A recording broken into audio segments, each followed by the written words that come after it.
अस्सलाम वालेकुम। उम्मीद है आप सब खैरियत से होंगे। इस वीडियो में हम बात करने वाले हैं सेक्शन 200 सीआरपीसी कंप्लेन से रिलेटेड।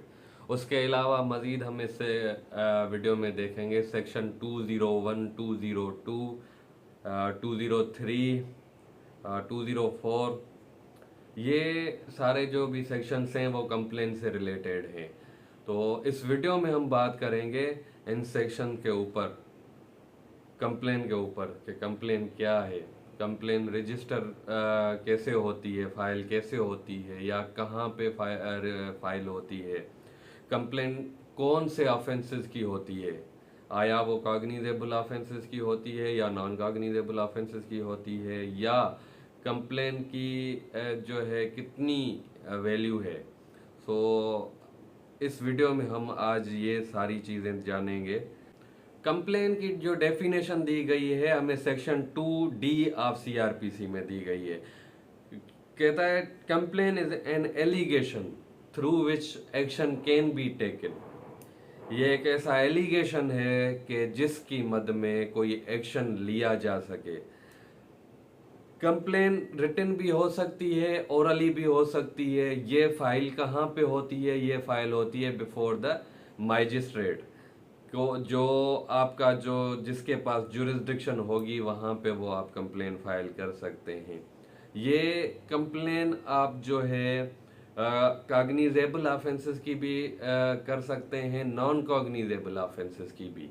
इस कंप्लेन में पुलिस रिपोर्ट की ज़रूरत नहीं होती, क्योंकि जो कंप्लेन फाइल होती है वो डायरेक्ट आपकी मैजिस्ट्रेट के पास फाइल होती है, तो इसलिए पुलिस की रिपोर्ट इसमें ज़रूरी नहीं होती है। उसके अलावा जो प्राइवेट कंप्लेन है वो एक लीगल रेमेडी है। एग्रीव्ड पर्सन, कोई भी अगर जो एग्रीव्ड जो शख्स है उसके पास एक लीगल रेमेडी है कि वो जो है इन केस अगर कॉग्निजेबल ऑफेंस है, वो उसकी एफआईआर नहीं हो रही तो वो डायरेक्ट कंप्लेन में भी जा सकता है, या कोई ऐसा ऑफेंस है जो नॉन कॉग्निजेबल है उसकी डायरेक्ट आप जो है कंप्लेन वहाँ पे फाइल कर सकते हैं। सो ये सेक्शन 2D में इसमें जो है सीआरपीसी में ये डेफिनेशन दी गई है, ये डिफाइन किया गया है। उसके बाद जो है सेक्शन 200 जो सीआरपीसी है वो भी कंप्लेन से रिलेटेड है। सेक्शन 200 क्या कहता है? एग्जामिनेशन ऑफ कंप्लेनेंट के कोई अगर जो है कंप्लेन फाइल करता है, वो कंप्लेन अगर ओरली है तो पहले उसको मैजिस्ट्रेट जो कोर्ट है उसको रिड्यूस इनटू राइटिंग करेगी, उसके बाद जो है रजिस्टर करेगी, देन जो है अपना उस पर मैजिस्ट्रेट का सिग्नेचर होगा, उसके अलावा जो है कंप्लेनेंट का सिग्नेचर होगा। देन वो जो मैजिस्ट्रेट है, वो कोर्ट है, वो एग्जामिनेशन करेगी कंप्लेनेंट का। एंड अगर कोई विटनेस है तो उसका भी, नहीं तो कंप्लेनेंट का एग्जामिनेशन करेगा। एग्जामिनेशन का मतलब है कि वो जो है उनसे सवालात जवाबात करेगा मैजिस्ट्रेट कंप्लेनेंट से कि ऑफेंस से रिलेटेड के ऑफेंस हुआ है, या फिर वो एग्जामाइन करेगा कि जो है ऑफेंस हुआ है या नहीं हुआ है। फिर जो उसके बाद जो है मैजिस्ट्रेट कॉग्निजेंस ले सकता है उस ऑफेंस की। देन अगर मैजिस्ट्रेट को लगता है कि इंक्वायरी की ज़रूरत है, इस कंप्लेंट की जो है इंक्वायरी की ज़रूरत है, तो वो खुद भी अपना कर सकता है इंक्वायरी, या किसी बंदे को अपॉइंट करके किसी को जो है इंक्वायरी करवा सकता है मैजिस्ट्रेट। वो ये देखने के लिए कि आया ये ऑफेंस हुआ है या नहीं हुआ है, ये जो है कंप्लेन फॉल्स तो नहीं है, फ्राइवोलस तो नहीं है। ये सारी चीज़ें फिर उस इंक्वायरी में देखेगा एक मजिस्ट्रेट। तो उसके बाद जो है अगर फॉर सपोज वो कंप्लेन जो है फॉल्स नहीं है, फ्रेवलस नहीं है, तो उसके बाद जो है फर्दर इंक्वायरी की तरफ जाएगा। इसमें ये देखना ज़रूरी है कि वाकई ये जो जिसके पास आप कंप्लेन लेके जा रहे हो तो वो कॉम्पिटेंट है या नहीं है। अगर तो वो कॉम्पिटेंट है तो वो जो है एग्जामाइन करेगा। अगर वो नहीं है कॉम्पिटेंट, उसकी जुरिस्डिक्शन नहीं बनती, तो वो जो है सेक्शन 192 के तहत वो ट्रांसफ़र करेगा जहाँ पे उसकी जो है जुरिस्डिक्शन बनती है। तो पहले देखा जाएगा कि वो कॉम्पिटेंट है या कॉम्पिटेंसी ऑफ मैजिस्ट्रेट देखा जाएगा कि कॉम्पिटेंट है या नहीं, उसके पास ज्यूरिसडिक्शन है कि नहीं। उसके बाद पास अगर ज्यूरिसडिक्शन है तो देन वो जो है एग्जामाइन करेगा या जो है फर्दर जो है इंक्वायरी की तरफ जाएगा या फर्दर प्रोसेस की तरफ जाएगा। अगर कॉम्पिटेंसी ज्यूरिसडिक्शन मैजिस्ट्रेट को भी नहीं जो है मालूम हो रही और गलती से वो एग्जामाइन कर लेता है, एक बंदे को कंप्लेनेंट को एग्जामाइन कर लेता है, तो देन जिस मैजिस्ट्रेट के पास जो सेक्शन 192 के तहत वो कंप्लेंट ट्रांसफर करेगा तो देन वो री एग्जामाइन कंप्लेनेंट को नहीं करेगा। तो एक बार मतलब कहने का, एक बार अगर कंप्लेनेंट एग्जामाइन हो गया तो then he can not be जो है री एग्जामाइंड। इसमें एक और चीज है, अगर कंप्लेनेंट एग्जामाइन हो रहा है तो वो ऑन ओथ होगा, उससे ओथ लिया जाएगा, उसके बाद ही उसका जो है एग्जामिनेशन होगा। तो ओथ में आप नॉर्मली देखते हो कोर्ट्स में कौन सा जो है ओथ लेते हैं कि जो मैं जो भी कहूँगा सच कहूँगा, सच के सिवा कुछ नहीं कहूँगा, अगर मैं झूठ बोलूँ तो मेरे ऊपर जो है अल्लाह का कहर अजाब नाजिल हो, ये सारी जो है मतलब चीज़ें उससे बुलवाई जाती हैं। उसके बाद जो है देन एग्जामाइन किया जाता है। ये हमने देख लिया सेक्शन 200 को। अब हम बात कर रहे हैं सेक्शन 201 की, सेक्शन 201 की, जिसमें हमें बताया जा रहा है कि अगर कोई कोर्ट, कोई मैजिस्ट्रेट कॉम्पिटेंट नहीं है तो क्या वो कॉग्निजेंस उस कंप्लेंट की ले सकता है या नहीं ले सकता। तो अगर तो एक मैजिस्ट्रेट कॉम्पिटेंट नहीं है तो वो जो है कॉग्निजेंस भी नहीं ले सकता, वो कंप्लेंट जो है रिटर्न करेगा या सेक्शन 192 के तहत जो है उसको ट्रांसफर करेगा कॉम्पिटेंट कोर्ट के जो है मैजिस्ट्रेट के पास। देन उसके बाद है section 202 postponement of issue of process के, जिसमें जो है मैजिस्ट्रेट इशू ऑफ प्रोसेस को जो है पोस्टपोनमेंट कर सकता है। वो इसलिए क्योंकि वो मैजिस्ट्रेट अगर श्योर नहीं है, फॉर सपोज अगर एक कंप्लेनेंट का जो है एग्जामिनेशन हो गया, उसके बाद मैजिस्ट्रेट श्योर नहीं है कि ये हो सकता है झूठ बोलता हो, देन जो है प्रोसेस को जो है फर्दर पोस्टपोन कर सकता है। वो इसलिए कि क्योंकि वो इंक्वायरी की तरफ जाएगा कि वाकई ये जो ऑफेंस है वो कमिट हुआ है या नहीं हुआ।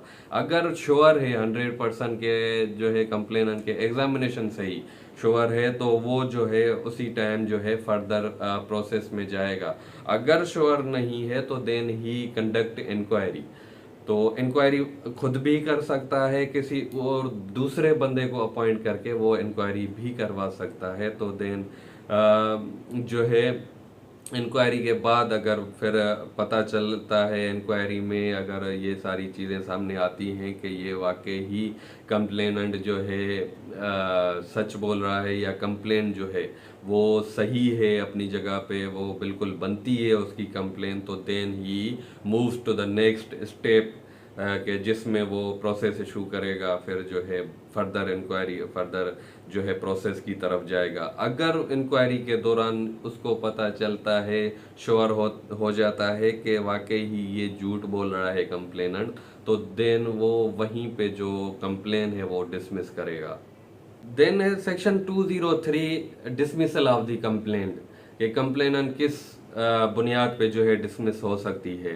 तो देखें शुरुआत ही कंप्लेनेंट की जो है एग्जामिनेशन से होती है कि कंप्लेनेंट अगर एग्जामाइन हो गया सही से, सही साबित हो गया सच्चा, तो देन फिर फर्दर प्रोसेस की तरफ जाएगा मैजिस्ट्रेट। अगर वहीं पे ही एग्जामिनेशन के दौरान ही वो जो है झूठा होता है तो देन कंप्लेन उधर ही डिसमिस होती है। या अगर जो है विटनेसेस को जो है एग्जामाइन करने के दौरान पता चलता है कि फॉल्स है कंप्लेन, तो देन डिसमिस कर सकता है। या अगर इन केस इंक्वायरी में पता चलता है तो देन कंप्लेन में भी dismissed. So these are the condition के जिन पे जो है कंप्लेन डिसमिस हो सकती है। अगर जो है फॉल्स नहीं है कंप्लेन तो फर्दर इंक्वायरी फर्दर प्रोसेस की तरफ मैजिस्ट्रेट जाएगा।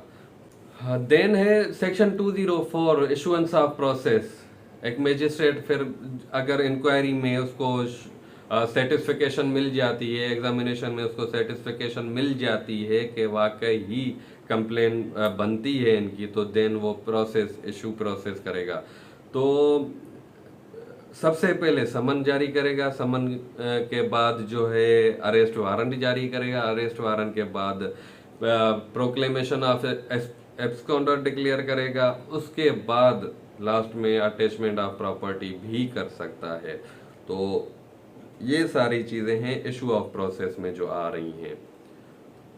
उसके बाद जो चीज़ें हैं कंप्लेन से रिलेटेड के फॉर सपोज एक मैटर है जिसका एफआईआर हो चुका है, सेकंड एफआईआर का तो कॉन्सेप्ट है नहीं, पहले था पर बीच में जो है जस्टिस आसिफ सईद खोसा ने वो जो है सेकंड एफआईआर का कॉन्सेप्ट ख़त्म कर दिया था। अगर आपके साथ कोई नाजायज़ी हो जाती है, आपके साथ कोई नाइंसाफ़ी हो जाती है, तो अगर जो नाइंसाफ़ी नाजायज़ी करने वाला है आपसे पहले कोर्ट पहुंचता है, एफआईआर करवा लेता है आपके खिलाफ, तो देन आप जाते हो एफआईआर करवाने, आपको पता चलता है कि आपके खिलाफ ऑलरेडी एफआईआर कट चुकी है। यहाँ पे क्या होता है कि आपको पता चल जाता है कि आपके खिलाफ जो है एफआईआर कट गई है, नुकसान भी आपका हुआ है, एफआईआर भी आपके खिलाफ हुई है, तो आपके पास क्या रेमेडी बचेगी? तो आप जा सकते हो डायरेक्ट कंप्लेन में कि मेरे साथ ये इशू हुआ है, मेरे साथ ये मसला हुआ है। उसके बाद जो है उन्होंने जो है पहले कोर्ट पहुंच के, मैं अस्पताल में था जो है, देन वो कोर्ट पहुंच के मेरे खिलाफ एफआईआर करवा चुके हैं, तो मेरी कंप्लेन जो है रजिस्टर की जाए। तो यहाँ पे क्या हुआ, एफआईआर भी लॉन्च हो गई, कंप्लेन भी फाइल हो गई, तो दोनों जो है एक ही मैटर के ऊपर हो गई हैं।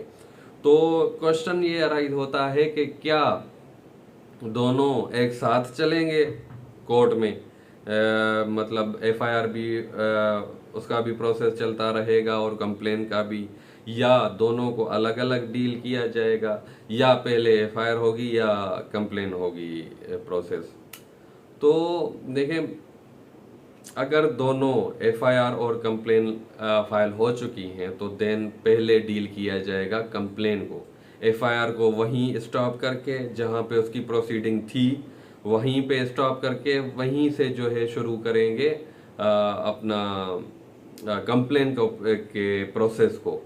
देन वो कंप्लेन प्रोसेस ख़त्म होगा, उसके बाद जो है एफआईआर की तरफ मूव किया जाएगा। तो एफआईआर के complain can be filed in cognizable offences also for non cognizable offences. यहाँ एफआईआर में क्या है, FIR only lodges for the cognizable offences.